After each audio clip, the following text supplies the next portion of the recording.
그러면은 국내에 계신 우리 시청자 여러분 안녕하십니까?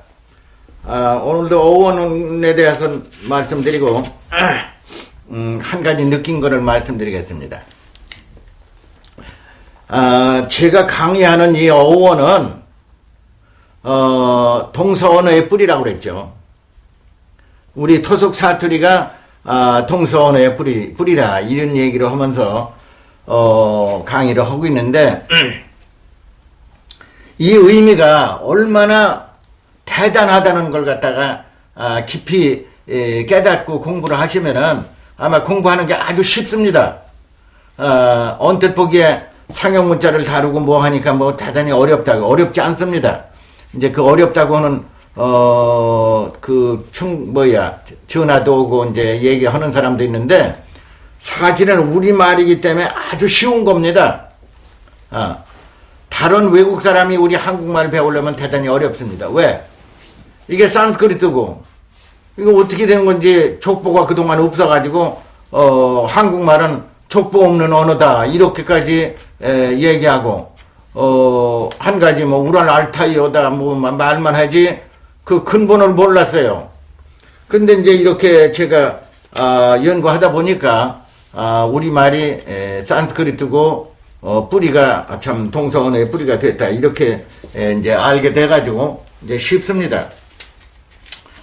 그래서 그 쉬운 걸 갖다가 알면은 제가 강의하는 걸 아주 더 알기 쉽게 할 수가 있습니다. 그런데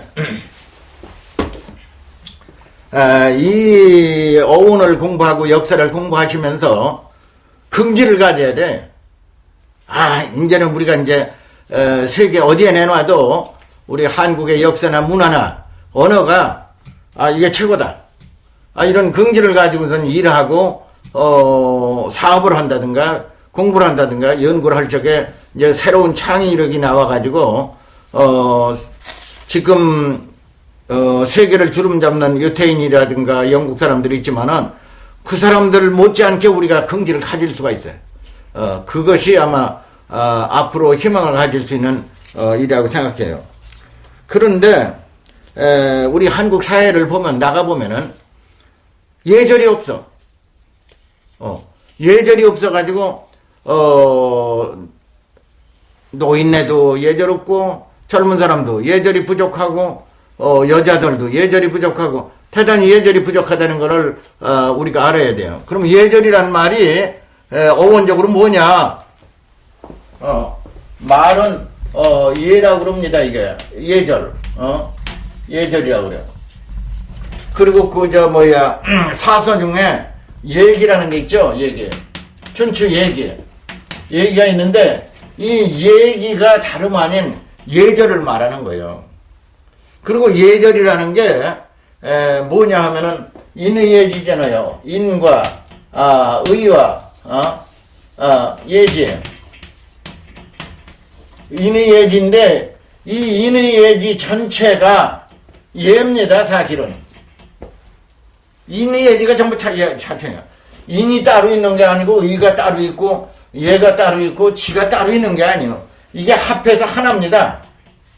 하나가 또 요약하면 예가 되는 거예요. 그러면 우리말로는 산스크리트는 뭐냐? 차리야. 차려! 정신 차려! 그러죠. 그 다음에 우리가 명절 때 차례라고 그러죠. 요 차자 쓰고 레라고 썼다고. 차례 지낸다. 차례가 저 정신 차려요. 차려요. 잘 차렸냐? 바로 요 차리야라고. 요 산스크리트로 쓰면은 차자가 이렇게 씁니다. 차, 리, 사리야, 이렇게 해서 이렇게 돼 있다고. 차려. 그 다음에 우리가 군대에서 보면 차려 경례 그러잖아요. 예절을 갖추라 그 말이지. 차려 경례 그러면 이렇게 하잖아. 그 차려가 예절이라 이 말이지. 그러니까 우리 토속 사투리로 차례 지낸다는 말이 요 산스크리트입니다, 이게. 예절이요. 그런데 이 차례를 못하게 되면은 인의 예지가 다 망가져 버려. 그래 사회에 혼란이 오는 거예요. 그렇기 때문에 제가 이제 한 말씀 더 드리려는 거는, 예를 들어 뭐 초등학교인지 뭐 우리 사실 소학교라고 그래야 돼요. 초등이라면 말이 안 되는 거예요.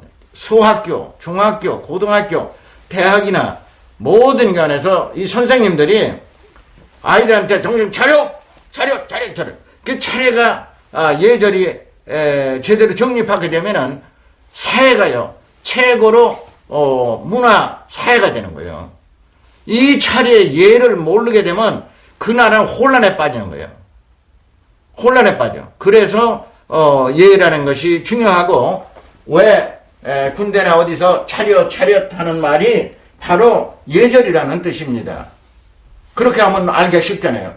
이 예절을 상실하게 되면은 군대는 완전히 박살나는 거예요. 또 사회가 박살나.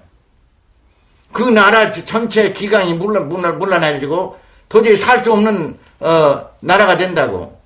그러기 때문에 우리가 미국서 살아봐도 그래요. 문을 열고 들어가잖아요. After you. 당신 먼저 나가세요. 그래야 돼요. 문 딱 열고 After you. 또는 Go ahead please. 이래야 예절이요. 이 한국 사람은 어떻게 해요? 문 탁 넣고 탁 놉니다. 뒷사람이 오거나 말거나 노인네가 오거나 말거나. 이거는 도저히 용납되는 못하는 예절이요. 그건 예절이 아니라 그건 아주 야만도 아니고 그런 정도의 사회 풍습이 오늘날 자행되고 있습니다. 대단히 참 부끄러운 일입니다. 이것을 못하게 되면 그 사회 엉망이 되는 거예요. 그래서 이제 우리가 말은 차례 지낸다. 차례를 잘 지내고 지사 잘 지내는 사람들이 그 사람들이 복 받는 거예요. 아이 구차나 뭐 조상들이 많아가지고 우리가 지사가 많고 뭐 매치고 이런 타령하지 마세요. 왜냐하면 조상이 훌륭해서 여러분이라도 정성스럽게 할아버지 지내지나 또는 할머니 지사 잘 지내자 또 어머니 지사 잘 지내자 이거 하는 사람들이 최고로 복 받는 사람들이요. 그거 안 하고 편하게 지내면은 자손들 잘 될 것 같아지 천만에. 나무도 고목되면은 새가 날라오지 않습니다. 사람이 늙어지고 공부도 안 하고 인의 예절을 갖추지 않으면은 머리가요 깡통대가리 되는 거예요. 이 대골통이 말이요 깡통이 되는 거예요. 그래서 나이 먹어가면서요 공부를 하는 거예요. 나이 먹어가면 공부하는 거예요. 나이 먹어서 공부 안 하지 깡통대가리 되지 우두건이 돼가지고 전부 치매밖에 안 걸려.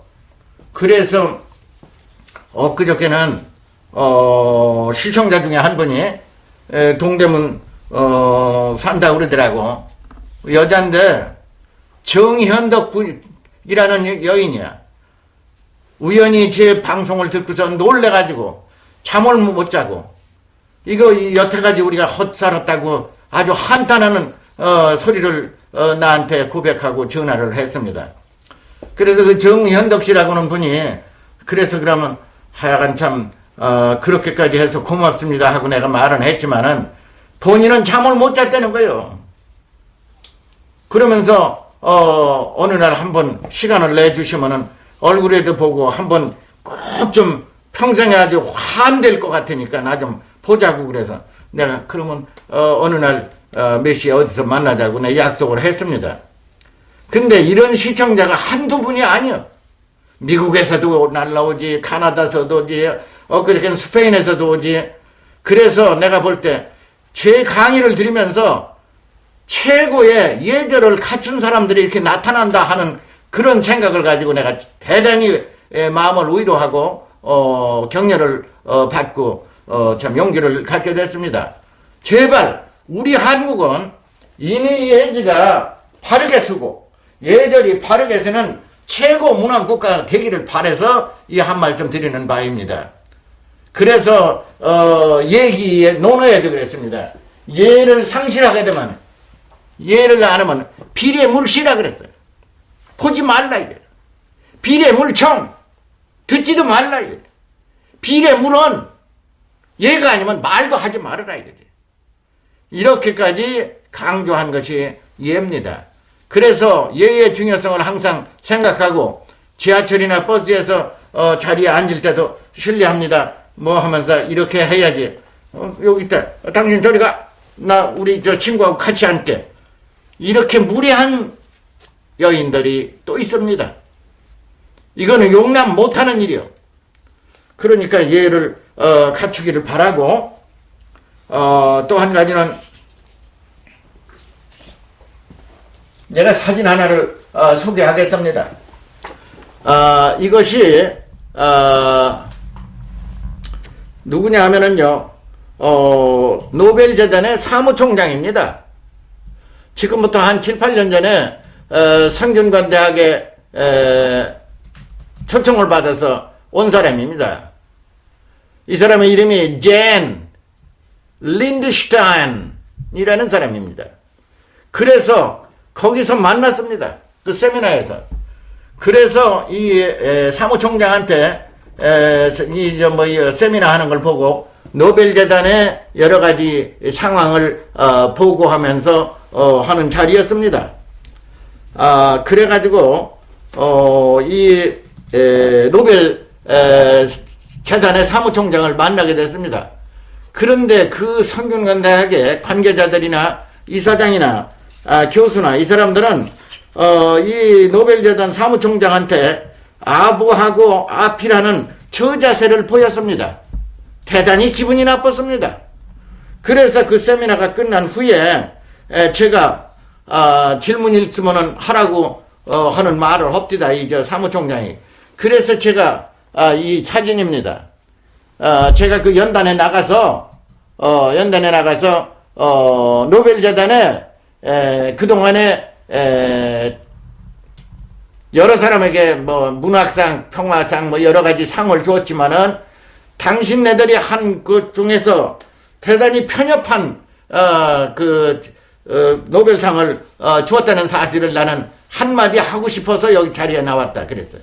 그리고 뭐를 얘기했느냐면은 당신들이 얼마나 공명정대하게 노벨상을 주고 선정했느냐 하는 것을 나는 대단히 의심스럽게 생각한다.